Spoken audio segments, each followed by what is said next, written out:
going to be like when we get to my last story. Twice as long, is it, Jim? Well, it was.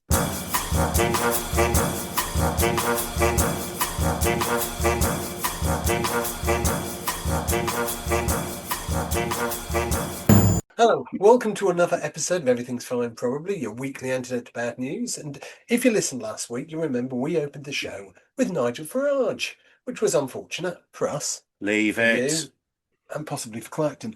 I can't. I've got about 20 minutes of this now. Buckle down.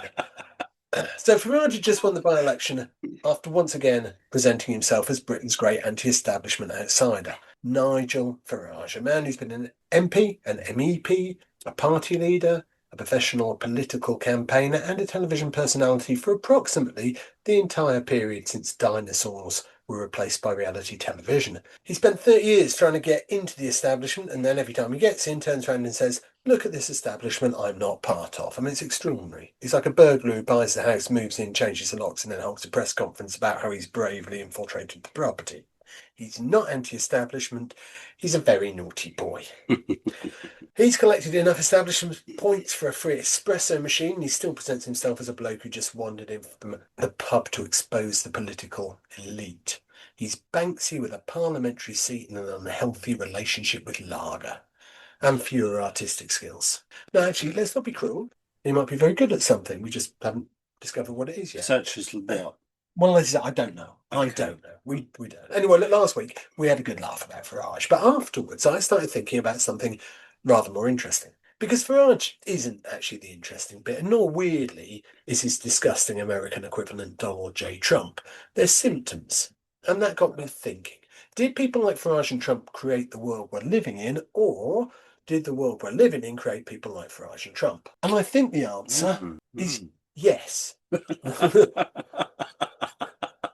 I know it's horribly unsatisfying, right? If you came here for definitive answers, I'm afraid you're going to get nuance. Horrible, disgusting nuance. What's the use of that to anyone? Let's cast our minds back to 1989. Okay. The Simpsons arrived, Batman was enormous, the Game Boy appeared, Taylor Swift was born.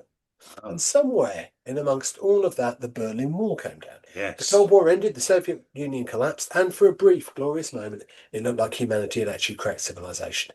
Yeah, it was David Hasselhoff, wasn't there, singing on the top of the wall. I mean, what could be better than that? Well, we thought that was it. Humanity was saved, didn't we? Yeah, liberal democracy had won, capitalism had won, globalization was going to make everyone richer, technology was going to connect everyone. There were serious intellectuals talking about the end of history. But history, of course, doesn't work like that because what actually happened? Well, globalization created enormous wealth, but it also destroyed industries and hollowed out communities. Technology transformed our lives and also invented Facebook comments. Social change gave millions of people greater freedom while making other people feel the world they'd grown up in had disappeared. Trust in politicians declined, trust in journalists declined, trust in experts declined. Then we invented social media, which took all of those anxieties, put them in a blender, and handed the blender to the angriest men in the world, often with podcasts. And that's the world that Trump and Farage emerged from. They didn't invent economic anxiety. They didn't invent distrust. They didn't invent immigration concerns. They didn't invent resentment towards elites, but they weaponized them. Trump's the earthquake, the tectonic plates, they've been grinding away underneath us for decades. And then this enormous orange warning light appears and says, "I can fix it." A man whose business career is basically a 78-year experiment in discovering how many times you can fail upwards before gravity gets involved. He's the human equivalent of a terms and conditions box that everyone forgot to untick. Now, once Trump arrived, he didn't just exploit distrust, he turned it into an industrial process. He didn't say, perhaps institutions aren't working as well as they should. He said, they are lying to you. He didn't say some politicians are corrupt. He said, everyone's corrupt except me, which is quite a statement from a convicted felon whose biography needs a filing cabinet and a rabid pack of lawyers. And then the feedback loop starts. People distrust institutions. Trump tells them their trust is correct. They distrust institutions more. Institutions push back. Trump says, see, they're attacking me. And round we go. It's political self-licking ice cream. Trump Choco Mint. I'd buy that. Would you? And the flake is at a complimentary lawsuit. I'd buy a complimentary lawsuit favour. Little lick of some Trump Choco Mint. I'd give a lick of that. What all this means, of course, is that if Trump and Farage are symptoms of deeper problems, then getting rid of Trump and Farage doesn't magically fix them. You've got to fix the things underneath. And that's why I think we've got something wrong. Because if you look at the news, Jesus Christ, the news, right?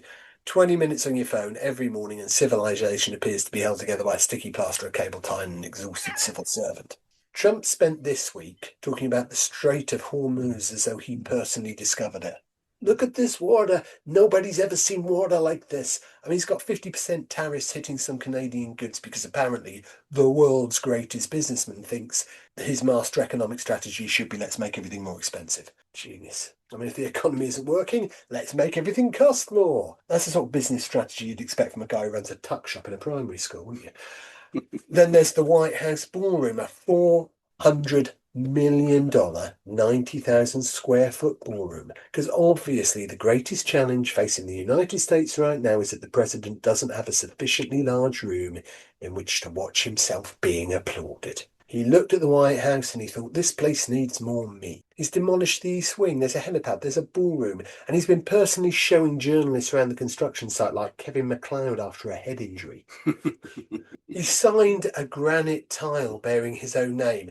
The man signed a building. I mean, just when you think he might have reached peak narcissism, Trump finds another level. What's next? A casino?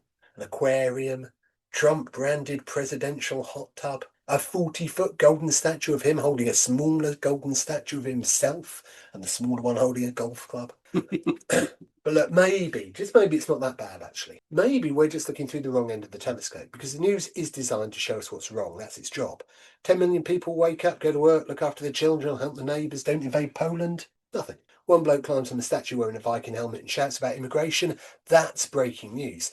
The algorithm sees the man shouting, thinks, yay, finally, content. So we start confusing the unusual with the normal, the horrible with the typical, and the outrageous with the representative, and the decent majority just disappears. Nobody reports today approximately 8 billion people mostly manage not to be complete bastards, which I think is an astonishing daily achievement, frankly. Mm-hmm. But that's where this podcast comes in. We've been doing this for over a year, and without really meaning to, we've been gathering evidence. Take the High Seas Treaty. We've talked about this for months, country after country, ratification after ratification. Eventually it entered into force. Humanity actually agreed to protect biodiversity across enormous areas of oceans. I mean, we're the species that invented cluster bombs. And we sat down and we said perhaps we shouldn't destroy all the fish. That's progress. For sure. It's not perfect, not enough, but it's progress. There's the Amazon, deforestation, still a huge problem. But Brazilian Amazon deforestation has fallen dramatically. It's reached its lowest first half level in a decade. People changed policy, the forest responded. So what we do matters. We've seen coral recover, we've seen sea turtles recover, we've seen species recover because people decided that perhaps exterminating everything isn't the best long-term strategy. It's a low bar, but we cleared it. Then there's science, gene therapy, cancer research, vaccination, dementia research, technologies that would have had you burned as a witch in days gone by. HPV vaccinations preventing cancers. Somewhere right now, a scientist is staring through a microscope thinking, I reckon I can fix this. Nobody's making a Netflix documentary about them. They're not on GB News explaining that big mitochondria doesn't want you to know the truth. They're just getting on with it. They're changing what's possible. And there's energy, renewables, battery storage, falling costs, China massively expanding clean energy, Finland building a giant battery out of sand. That's humanity. We're capable of catastrophic stupidity and astonishing ingenuity at exactly the same time. We're idiots, but we're inventive idiots. And maybe that's our superpower.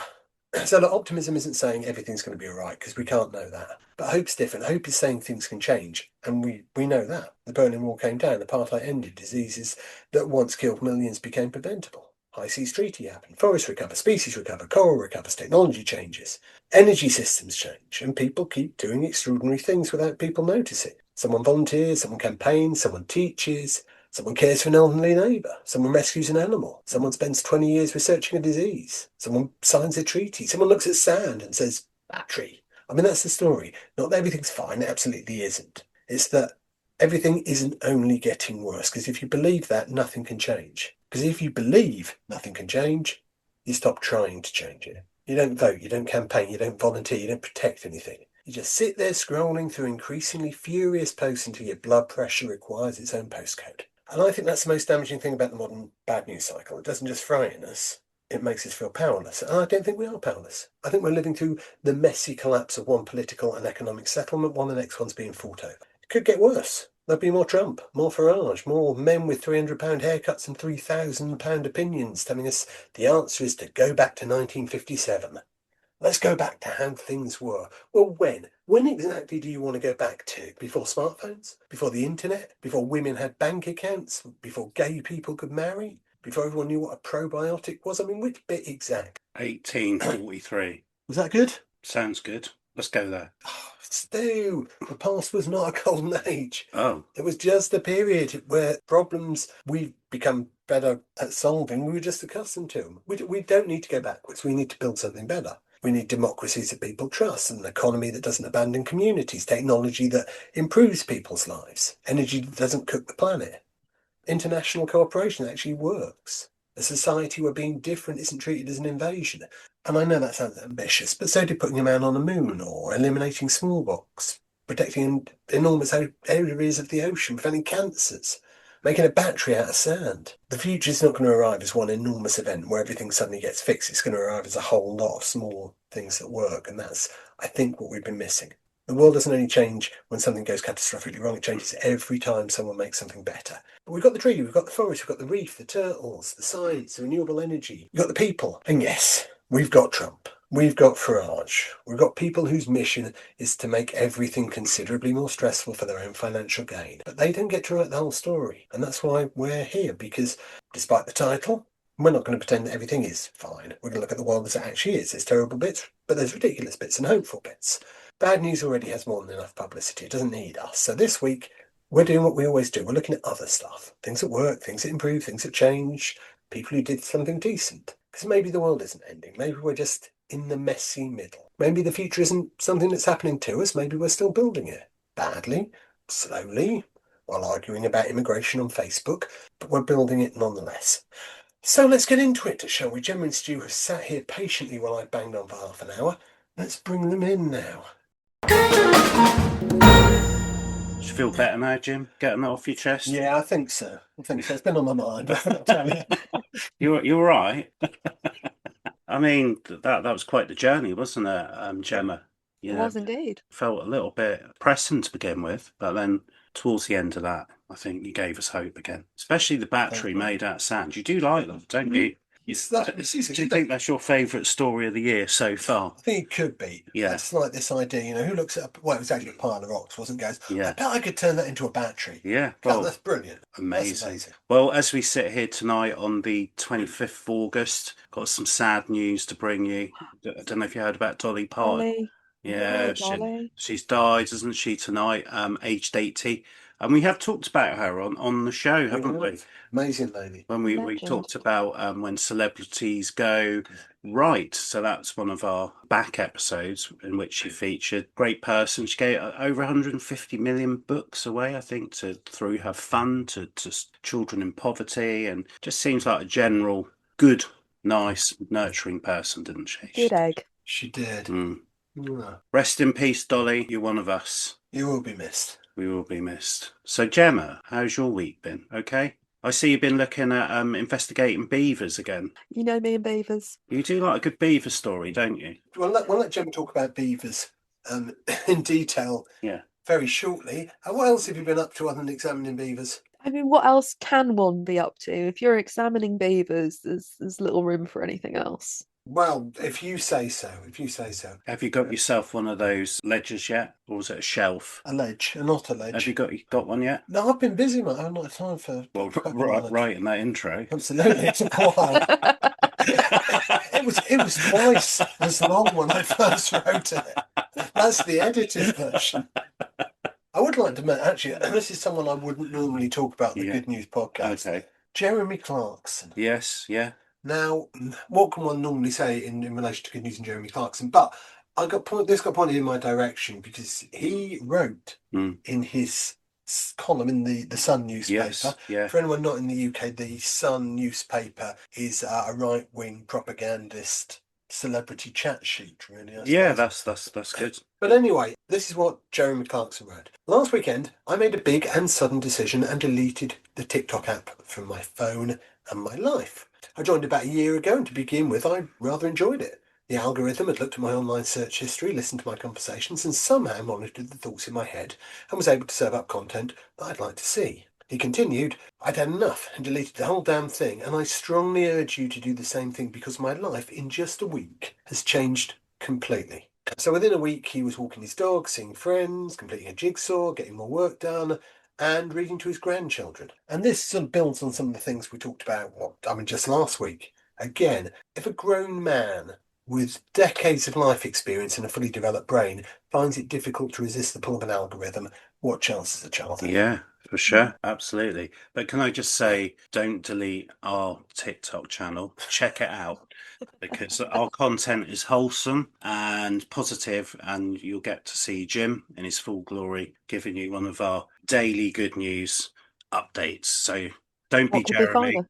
Don't be Jeremy. Check out our TikTok channel now. Thanks, Stu. Well, look, that was just a little callback to something we talked about last week. I'd like to kick off this week with our snappily named regular feature. Remember when we told you about that thing? Okay, can I just dig the jingle out? Oh, if you must. Remember when we told you about that thing?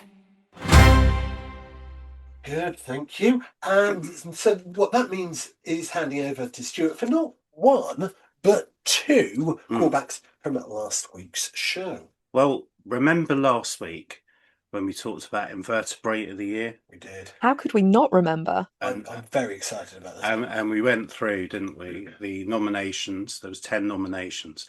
And I promised you, didn't I, that I would come back this week and announce the winner. Are you going to deliver on Damn that promise, this Stu? Well, I'm here. And what I can tell you is the winner is the size of a grain of rice based on that. Not the long worm, then.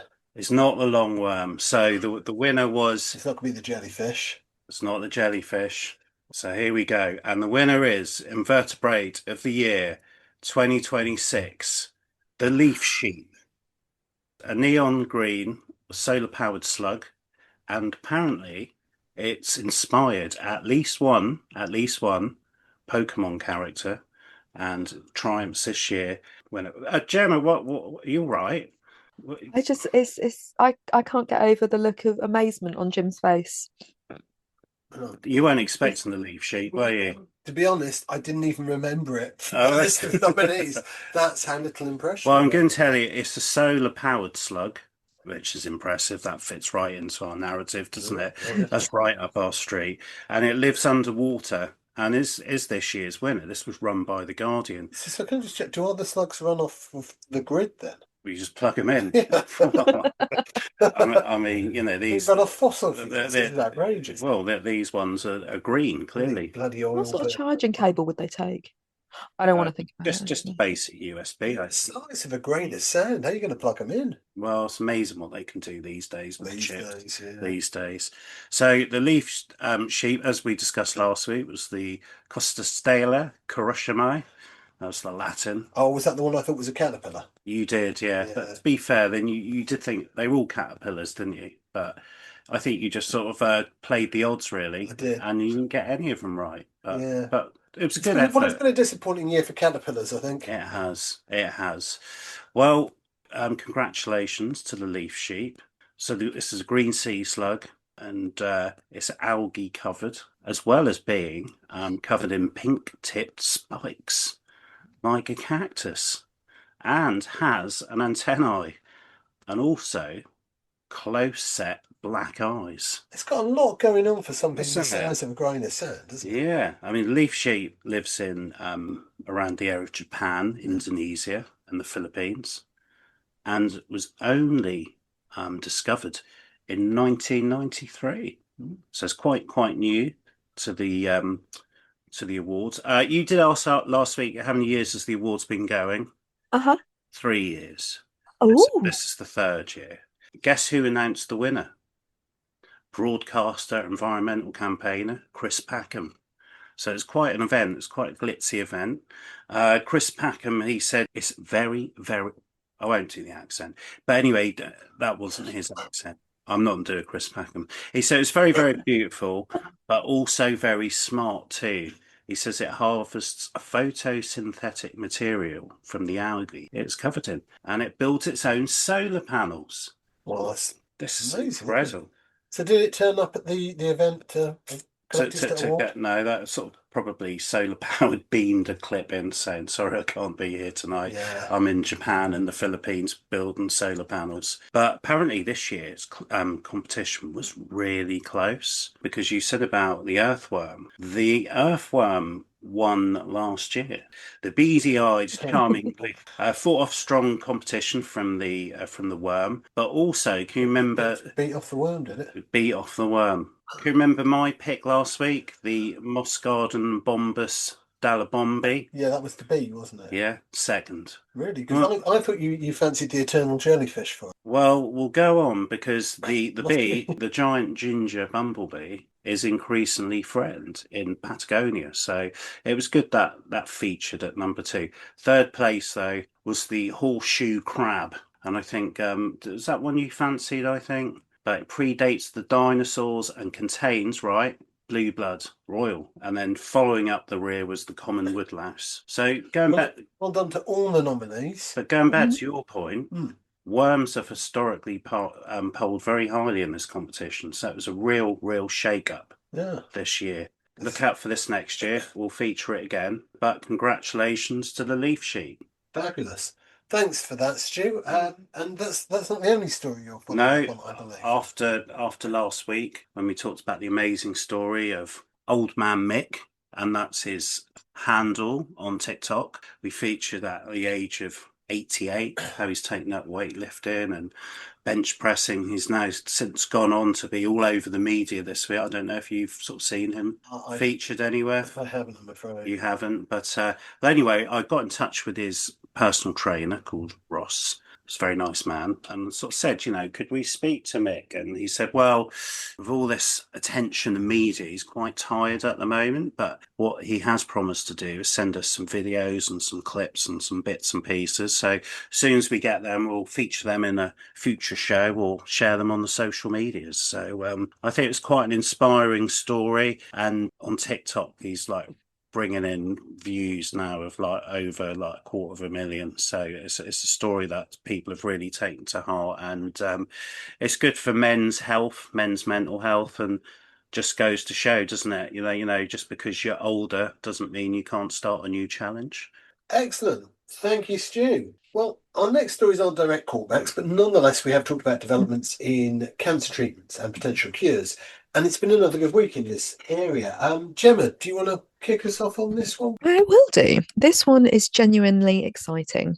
The NHS has been trialling a new blood test that could help detect cancer earlier than ever before. And the results, they're giving us a lot of reasons to feel optimistic.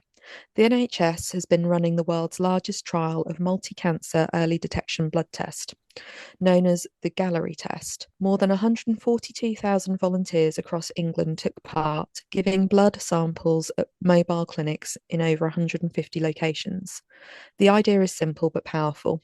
The test looks for tiny fragments of DNA in the blood that may indicate cancer, even before symptoms appear. It's designed to complement existing screening, not replace it, and help catch cancers earlier when treatment is more likely to be successful. Now let's talk about the results, because this is where things get exciting. First, while the trial didn't meet its primary goal of reducing all late-stage cancers combined, it did show something incredibly important. There were more than 20% fewer stage 4 cancers in people who had the blood test during the second and third year of screening. So why does this matter? Because stage 4 cancers are the hardest to treat. Reducing these diagnoses mean more people may have their cancer caught earlier, when treatments can be curative rather than just supportive. Even better, the trend strengthened over time. In fast-growing cancers that are usually found late, like pancreatic, ovarian, and liver cancers, stage 4 diagnoses dropped year after year. In fact, by the third round of screening, stage 4 diagnoses were down by 26%. More early stage cancers were detected in people who had the test, about 16% more stage 1 and stage 2 cancers overall. That's exactly what we want, catching cancer early when treatment options are broader and outcomes are better. This is big. Earlier detection can completely change someone's cancer journey. It can mean less invasive treatment, shorter recovery times, and dramatically improved survival rates. Doctors involved in the trial have called this technology potentially game-changing, especially for cancers that are notoriously difficult to diagnose early. And this isn't just about science, it's about accessibility. The trial used mobile clinics, interpreter services, and data-driven recruitment to reach people from all backgrounds, including older and more deprived communities. That means the benefits of early detection could reach everyone, not just those already engaged with healthcare. So imagine a future where a simple blood test at your local clinic could flag cancer before symptoms even begin. A future where fewer people face late-stage diagnoses. A future where treatment can start earlier, outcomes improve, and lives are saved. The trial shows that future is not science fiction, it's within reach. Researchers will continue analysing the data, and more results will come over time. But the early signs are clear. This test is safe, accurate, and capable of shifting cancer detection earlier. Health organisations will now review how this technology could be used across the NHS in the future. In summary, a small vial of blood could one day help transform cancer care in the UK. The NHS trial is showing real promise. Fewer advanced cancers, more early diagnoses, and a glimpse of a future where early detection becomes the norm. Excellent. That sounds great. And look, that's not the only excellent cancer news from this week, although it is excellent cancer news.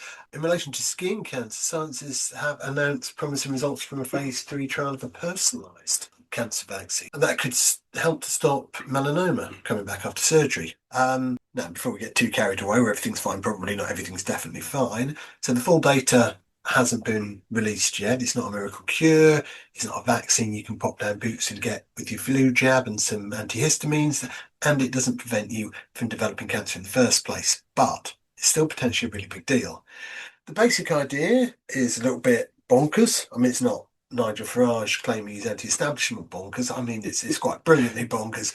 Here's how it works. Every time you get an opportunity to shoehorn Nigel in, you do, don't you? Yeah. Just can't leave it alone, can you? No. No, you're just going to keep. Are You're just going to keep doing this until he finally disappears. Oh, do you think he will finally disappear? I think he will do Oh one my day. God. I think he will do. That's a lovely thought. That'll be quite the day, won't it? Looking forward to that one. Yeah. Anyway. This sounds good, though. Back to horrible things. This sounds good. Get rid of. Back to horrible things. If you've got melanoma, then doctors can remove the tumour surgically. But the bastard thing about cancer is that even when you remove what you can see, there may be microscopic cancer cells left behind, and those can come back later. So what if, instead of simply giving your immune system general instruction to fight cancer, we could teach it exactly what your cancer looks like? Okay. Because that's, in a nutshell, what the researchers are trying to do. Yeah. They take a sample of your tumour, they sequence the DNA, and they identify mutations that are unique to your cancer. And then they use mRNA technology to create a vaccine that's specifically tailored to those mutations. So it's not cancer in some vague generic sense, it's about your cancer specifically. It's personalised medicine taken to an extraordinary extreme. They're making an entirely new treatment based on the genetic characteristics of your tumour. And that's where the mRNA bit comes in. You might remember our mRNA from the COVID vaccines. That technology taught our cells how to produce a harmless piece of virus so the immune system would recognise it. This uses the same broad technological idea, but instead of teaching your immune system what a coronavirus looks like, you're teaching it what your cancer looks like putting up a wanted poster and then letting your immune system go hunting. And the results so far, extremely encouraging. The phase 3 trial involved 1,137 people with high-risk melanoma whose tumours had already been surgically removed. One group received the personalised vaccine alongside Keytruda, an established immunotherapy treatment, and the other group received Keytruda alone. And the people receiving the combination stayed cancer-free for longer and had better results on the measure of cancer spreading it elsewhere in the body. So the companies say both results were statistically significant and clinically meaningful, which is amazing, right? I mean, this isn't coming completely out of left field, by the way. Earlier phase 2 results with 5 years of follow-up found a 49% reduction in the risk of recurrence of death and a 59% reduction of the risk of distant metastasis of death compared with Keytruda alone. So the latest trial is important. It's the first phase 3 result to show that this personalised mRNA approach can work at large scale. It's making cancer researchers rather excited.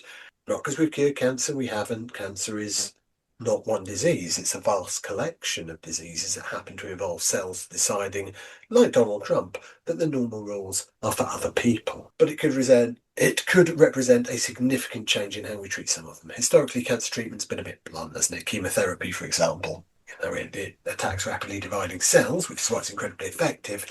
But also your body sometimes responds, why did you just attack my hair? Radiotherapy is more targeted. It can still damage healthy tissue though. Immunotherapy has transformed treatment for some cancers by helping the immune system attack tumours. And now we're getting to the point where we can potentially say, right, let's work out exactly what makes this particular cancer different from the healthy cells around it, and then design the treatment around that. And if all that wasn't exciting enough for you, researchers are already investigating personalised cancer vaccine against other cancers: lung, bladder, kidney, pancreatic, and stomach. All of which means if this approach continues to work, we could eventually be looking at a completely different model of cancer treatment. Absolutely incredible. It's an amazing thing. As ever, I'm going to put a little caveat on this. There are obviously enormous questions about cost, manufacturing, how quickly the treatments can be produced, but still worth celebrating. I think it's a genuine milestone. Tailored care is absolutely incredible, isn't it? As you said, chemotherapy is incredibly blunt, isn't it? It's a blunt tool, it's a blunt instrument. So if you can attack whatever the cancer is on an individual basis, then from a health point of view, that's so much better for the patient as well, isn't it? Absolutely. This is great news. So we're in a stage 3 trial, is that right? We are. Well, need to keep an eye on this one. I think this is important breaking news. Absolutely. Now, in last week's episode, I criticised Nigel Farage. Did you? No, really? Really? I'm sure you didn't. You've not done that before. Well, I did, actually. The reason I criticised him particularly was for calling a by-election that cost the UK taxpayer £275,000, and I mentioned the sort of thing that this could have funded, including youth support. Well, there's been some good news around that this week too. Gemma, it's back over to you. Wow. Over the past year, the UK has launched one of its most ambitious youth mental health expansions ever. It's a coordinated effort between the NHS, the government, and charities, all focused on making support easier to access, earlier to reach, and available in places young people actually spend their time. On the 13th of February 2026, a £7 million funding boost was announced for early support hubs across England. These hubs are walk-in spaces for anyone aged 11 to 25, offering counselling, wellbeing, coaching, crisis support and practical help, all without needing a GP referral. They're designed to catch problems early before they become crises. And early intervention works. Hubs already report thousands of young people accessing support who previously wouldn't have known where to turn. Then on the 10th of June, the Department of Education confirmed that nearly 6 million children now have access to mental health support teams in schools. These teams help with anxiety, exam stress, friendship issues, and early signs of depression. The impact has been remarkable. 9 in 10 schools report improved student well-being. 7 in 10 schools report better attendance, and teachers say students are seeking help earlier and more confidently. This is exactly the kind of quiet, steady progress that transforms lives. In early 2026, the government announced a major expansion of the NHS mental health facilities, 100 new community mental health centres offering walk-in support, 59 mental health emergency departments giving young people a safe alternative to A&E during crisis. The first centres open in autumn 2026, with more rolling out from March 2027. This is the biggest redesign of youth mental health crisis care in a generation. Let's pause and appreciate why this is such good news. For years, young people have faced long waits, limited access, and stigma around asking for help. But now support is becoming local in schools, communities, and high streets. Early, catching problems before they escalate. Accessible, no referral, no gatekeeping.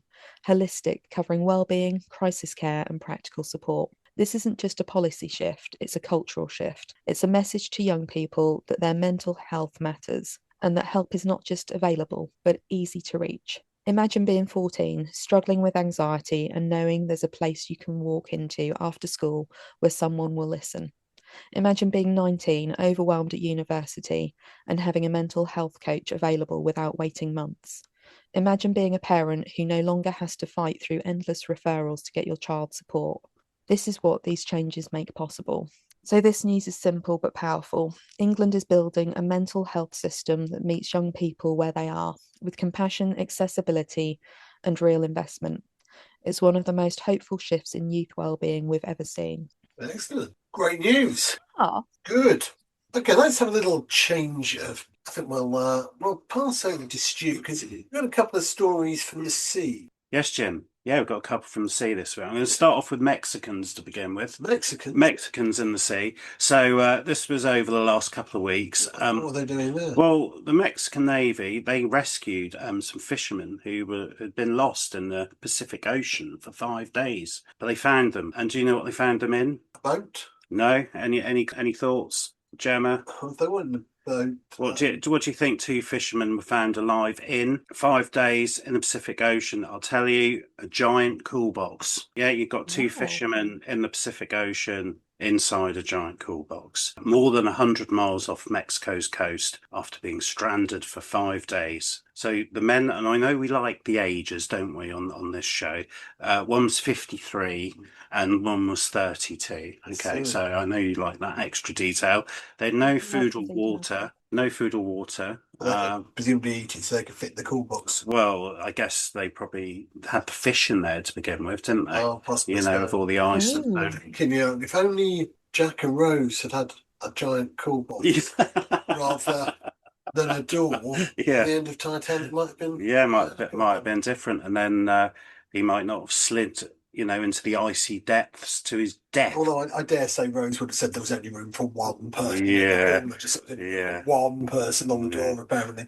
Anyway, sorry, carry on. Jack, get into the coal box. Was that your Kate Winslet? Yeah, that's an alternative ending to the Titanic film there. Oh, lovely. Okay. So the Mexican Navy, they were searching the Pacific Ocean. It's quite vast. I don't know if you know that. I believe the sea is quite big, isn't it? Yeah. But the last thing they were expecting was to find 2 men floating around in a large cool box 150 miles off the coast of Mexico. It sounds like the sort of thing Tim Fitzhugh might do for him. Yeah, that's a challenge for him, isn't it?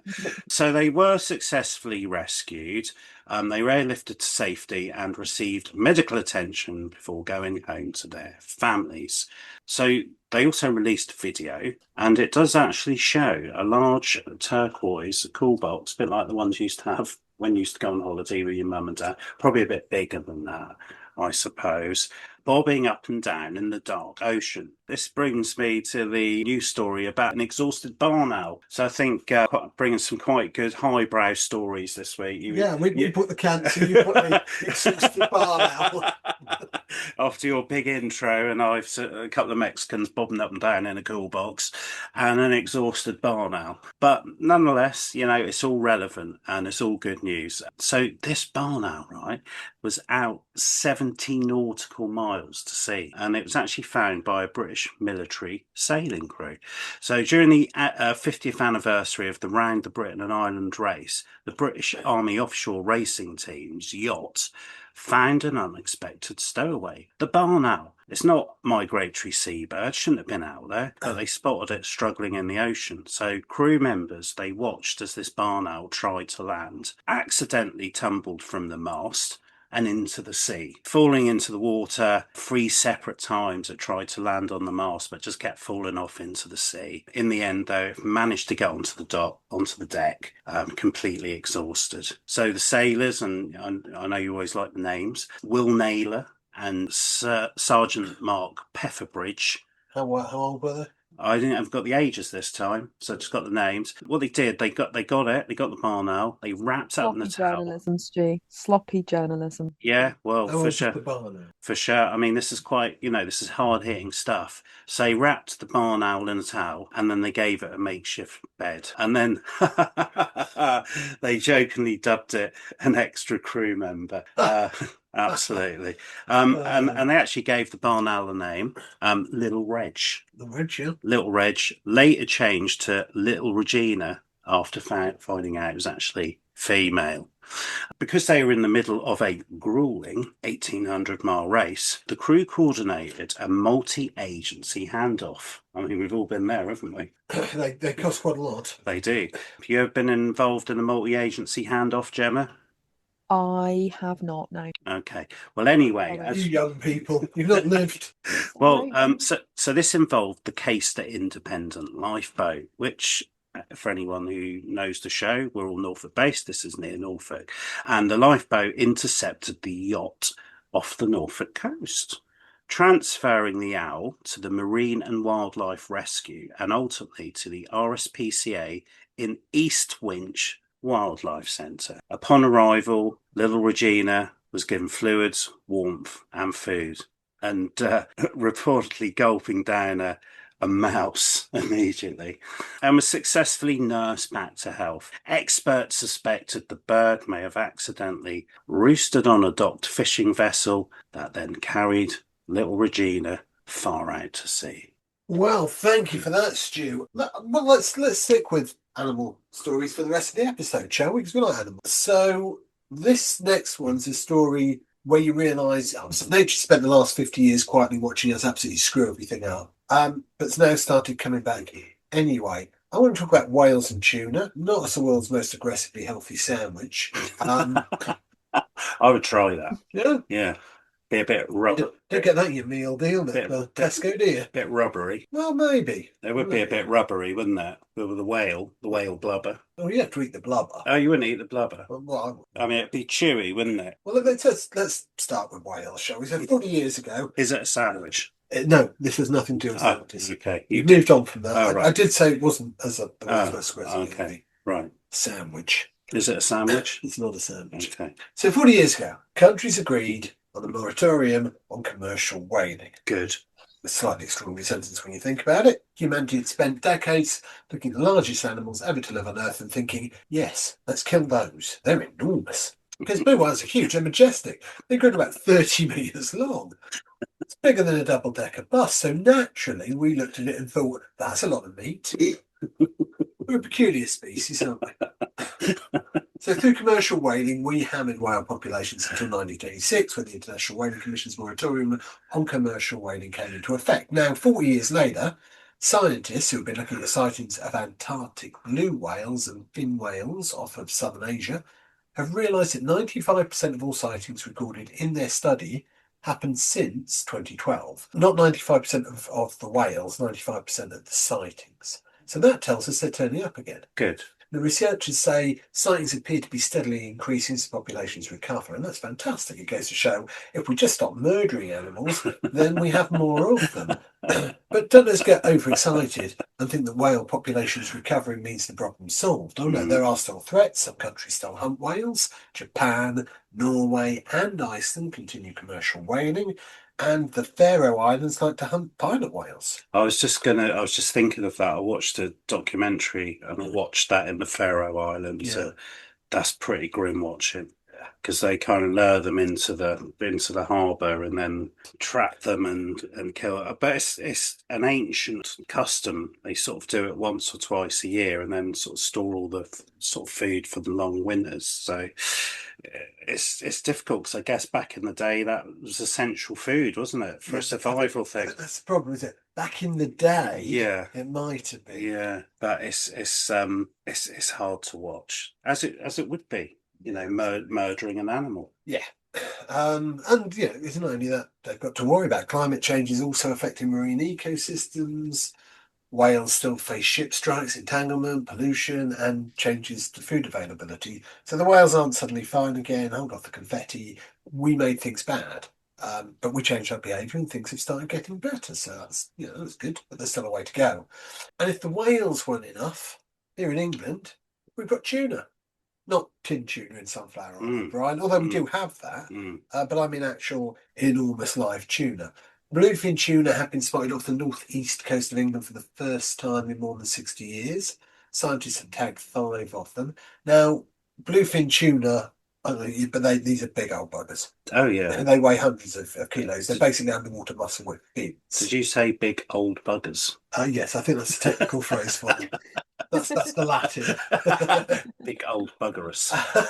And actually, they used to be really important in British waters. Yeah. The northeast coast was once famous for bluefin tuna. Aren't they under threat? Well, that's the problem. By the 1960s, they just disappeared from the North Sea because we hadn't fished them. Right. And we also depleted the herring that they relied on. Yeah, So yeah. Britain did what humans do best. We found a magnificent natural resource and ate it until it stopped being there. Proud national tradition there. We've done it with fish, we've done it with forests, we've done it with wildlife. Give us a species in 48 hours later, we'll have it on the menu with chips. But now they're back. Scientists think judicious fisheries management has played an important role. There may also be a contribution from climate change because warming seas are changing where species can live. And scientists don't yet know exactly where these particular tuna have come from, which is why they're tagging them. But apparently the tuna haven't submitted their passports, so we don't know if they're British nationals and whether reform would immediately deport them. But let's hope not. Coming over here into our seas, eating our herring. Back to Russia. Dr. Lucy Hawes from the University of Exeter described bluefin tuna as a native British species, so they are supposed to be here. Wow, never knew that. Yeah, they used to be incredibly important to the region, and their return is a sign that something underneath the surface is changing because bluefin tuna are top predators. They don't just wander into an ecosystem because they've got nothing better to do. They need a healthy food web beneath them, so lots of smaller fish, lots of prey, a functioning ecosystem to support a gigantic predator. So when you see bluefin tuna off the coast of England, you're not just seeing a big fish, you're seeing an ecosystem that's actually going places. So we've talked on the podcast about sea turtles recovering, we've talked about coral reefs showing signs of recovery, we've talked about the Amazon, we've talked about protected oceans. Now we've got enormous fish returning to British waters. I think in that as well, climate change does play a part though, doesn't it? Yeah, absolutely. And as a result of climate change, we are perversely going to see some benefits as well, aren't we? Yeah. And I mean, at the moment, there's an abundance of squid, isn't there, in the North Sea, which again, they're putting down to sort of climate change. So there will be changes, which could be good. Well, that's what Tice told you, the wine stew. Think about the British wine. Think of the wine, think of the bubbly. So we could be eating squid and tuna, basking in the sun, drinking English bubbly. Yes, whilst all our underlying health conditions make us slowly die. Anyway, back to the good news. But not then if we've got specifically tailored vaccines. Well, maybe so. But look, we need to get back on topic because right at the top of the show, Gemma told us that she'd been looking into beavers. I've been looking forward to this. So let's find out what she found out. Yes. Well, I'm prepared to be interrupted a lot during this one. All right then. Slippery beavers. Hold the drink. All right, go on. Okay, so this one looks at the return and expansion of wild beavers in Devon. These little ecosystem engineers are reshaping landscapes, restoring wetlands, and proving that rewilding really works. Beavers were hunted to extinction in England around 400 years ago, but in Devon, something remarkable happened. A small population was discovered on the River Otter in 2014. And instead of Oh, I know, it's very confusing, right? I don't know whether the River Otter has otter ledges or not. But it definitely has beavers. So that's. What does it have? Otters? No, beavers. I'm going to be honest. It's my turn for. It's just one of those happy coincidences. I see. So anyway, you need to get on with it and all your otter ledge this week. Oh, right. Yeah. I'll be checking in next time to see if you have. Leave it shit. Mm-hmm. Yeah, you never know. The beavers might make use of it as well. Your otter ledge could get the beavers coming. For sure. So if you want to get more beaver, get an otter ledge. Yeah. Let's hear a little bit more about these slippery beavers. Instead of being removed, conservationists launched a monitored trial to see what would happen if they stayed. The results were so positive that in 2020 the government granted them the legal right to remain, the first wild beavers allowed in England in centuries. Fast forward to 2026 and the story gets even better. Natural England approved new licensed releases across the southwest, including Devon and Exmoor. The National Trust confirmed releases on the 8th of February, expanding the population beyond the original River Otter catchment. Beavers are now thriving in multiple river systems, forming stable family groups and building the kind of wetlands Britain hasn't seen in centuries. Beavers aren't just cute, they're keystone species. Their dams, ponds, and channels transform entire ecosystems, and the benefits are extraordinary. Flood protection. Beaver dams slow water flow, reducing peak flood levels downstream. Drought resilience. Their wetlands store millions of litres of water, keeping rivers flowing even during long dry spells. Cleaner water. Dams trap sediment and filter pollutants, improving water quality naturally. Biodiversity boosts. Wetlands support amphibians, fish, insects, birds, and mammals, creating wildlife hotspots. And climate resilience. Wetlands store carbon and buffer extreme weather. These aren't small improvements, they're landscape level changes that help both nature and people. In Devon, beaver wetlands have stayed green even during severe summer droughts. They've created new habitats for kingfishers, otters, dragonflies, so there may be otters in the river otter, dragonflies, and rare amphibians. Farmers downstream have seen reduced flood peaks, and communities have embraced the beavers as part of the local identity. I'm surprised there was no comment on that. I'm going to be honest, Stu. Well, it was hard to resist, but Yeah. it's a good story. So, I didn't kind of want You to didn't spoil wanna, it by you didn't wanna some, go in pretty lowbrow innuendos. about communities embracing beavers. Well, absolutely. Okay.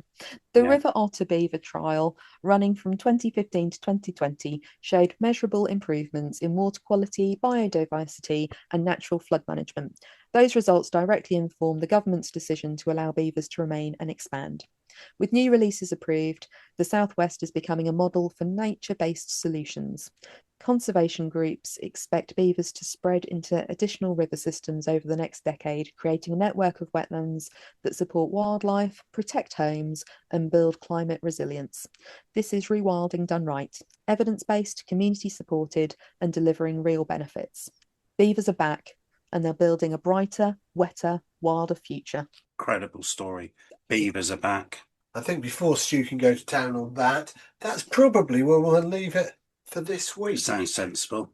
We've got whales coming back, tuna coming back, Wow. beavers coming back. Great progress on vaccines and whatever that stuff was Stu was going on. Well, the Mexicans in a cool tub. So that's nice. We've also had Donald Trump building his ballroom, Nigel Farage continuing his decades-long undercover operation to infiltrate the establishment, and somehow we're still calling this a good news podcast. We need to lower our standards. Well, raise Trump. Well, I did lower it. What about my exhausted barn owl story? And what about it, Stu? Well, I thought it was quite heartwarming, didn't you? Yeah. Little Regina. It warmed my cockles. It was very wholesome. I thought it was beautiful. Thanks, Gemma. Thanks, Welcome. Gemma. So thank you for listening. As always, if you've enjoyed the show, please subscribe, leave us a review, tell a friend, send us some money. No, actually, don't send us money. No, do actually send us some money. We'll work that out later. And breaking news, next week's guest is Nigel Farage. He's very excited. No, next week's show, we've got brilliant guest joining us, Joe Wells. He's going to be coming on to help us find some more reasons to believe that humanity hasn't completely lost the plot. So Joe's a comedian, writer and campaigner, and we're going to be talking about comedy, good news, state of the world, and presumably why we've made such a total mess of it. So join us next week. Until then, look after yourselves, look after each other, and if you see a bluefin tune off the coast of England, try not to eat it. We've only just got it back. This has been Everything's Fine, probably your weekly antidote to bad news. See you next week.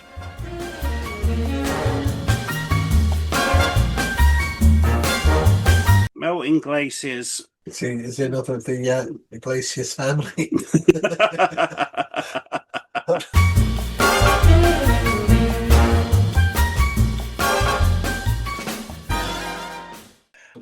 I like that as a new catchphrase for you, Stu. Stick that on your TikTok.